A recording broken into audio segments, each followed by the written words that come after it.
Aussi, dans le même journal, j'ai lu un article qui s'appelle « Le sexe neutre reconnu pour la première fois en France ». Il est né avec une ambiguïté sexuelle. Son corps présente à la fois des attributs du féminin et du masculin. Il ne produit pas d'hormones sexuelles. Il n'a pas d'ovaires ni de testicules, mais un vagin rudimentaire et un micro-pénis. Le certificat médical fourni au tribunal évoque une intersexualité. En raison de son droit à la vie privée, le TGI du jour a donc décidé dans un jugement de 20 août révélé par le journal 20 minutes mercredi 14 octobre que l'état civil de Monsieur X qui lui attribuait depuis 65 ans un sexe masculin devait être rectifié et désormais comporter une mention neutre. Le parquet a fait appel de la décision, estimant qu'il s'agirait là de la reconnaissance inédite en France d'un troisième genre, qui n'est pas prévu par le texte.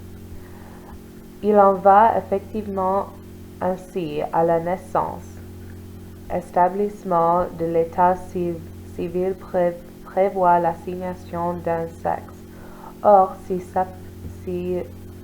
s'apparaît que la détermination de ce sexe n'est pas évidente, et c'est le cas de personnes intersexuées, une circulaire de 2011 autorise et ce que l'acte de naissance ne mentionne pas le sexe, mais seulement de façon provisoire. Si dans certains cas exceptionnels, le médecin estime ne pouvoir immédiatement donner aucune indication sur le sexe probable d'un nouveau-né, mais si ce sexe peut être déterminé définitivement dans un délai d'1 ou 2 ans. À la suite de traitements appropriés, il pourrait être admis avec l'accord du procureur de la République qu'aucune mention sur le sexe de l'enfant ne soit initialement inscrite dans l'acte de naissance. Dans une telle hypothèse, il convient de prendre toutes mesures utiles pour que par la suite, l'acte de naissance puisse être effectivement complété par décision judiciaire. Dans son jugement, le tribunal de Tours a considéré que le sexe qui a été assigné à Monsieur X à sa naissance apparaît comme une pure fiction qui lui aura été imposée pendant toute son existence sans que jamais il ait pu exprimer son sentiment profond. Il se défend par ailleurs de soutenir l'idée d'un troisième sexe ou de remettre en cause la notion ancestrale de binarité des sexes eu égard au faible nombre de personnes naissant en France qui présentent une intersexualité. De fait, les études évoquent 1,7% de la population ou encore environ 200 nouveau-nés par an en France. Au Népal, un troisième genre a été reconnu. Les intersexes sont le plus souvent opéré à la naissance pour les conformer à un sexe.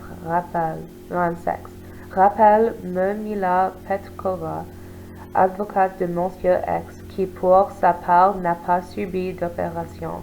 On peut leur enlever les organes génitaux fonctionnels, des ovaires ou un vagin, juste parce qu'on considérait qu'un homme ne peut pas porter d'enfant. Dans presque aucun des cas, il n'y a de nécessité médicale. En mai, le commissaire aux droits de l'homme du Conseil de l'Europe, Neil Muižnieks, appelait les vœux la reconnaissance légale des personnes intersexes et la fin des mutilations génitales, effectuées sans le consentement pleinement éclair des parents et sans consentement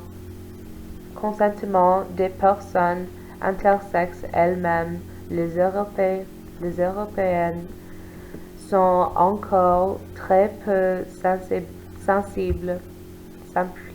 sensibilisées aux vécus douloureux, les personnes intersexes et aux violations des droits et de l'homme auxquels ces personnes doivent faire face, en raison des préjugés et normes qui reposent sur la classification binaire féminin-masculin.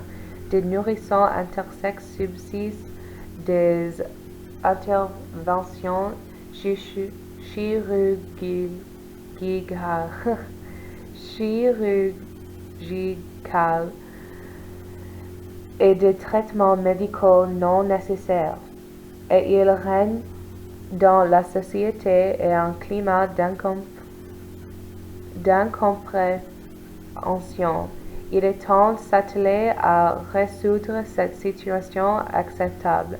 L'avocat de Monsieur X entend aujourd'hui une date de renvoi devant la Cour d'appel d'Orléans. Il y a 2 précédents dans le monde, précise Mila Petkova. En Australie, une personne a obtenu la mention de sexe non spécifique et au Népal, un 3e genre a été reconnu. En Europe, l'Allemagne prévoit depuis 2013 la possibilité de ne pas inscrire de mention de manière provisoire, comme la France. La situation des personnes intersexes est différente des transsexuels, pour qui le droit français permet de faire reconnaître un changement de sexe sur l'état civil. Il est cependant nécessaire d'attester du caractère irréversible de la transition, c'est-à-dire une ablation ou un traitement hormonal visant la stérilisation.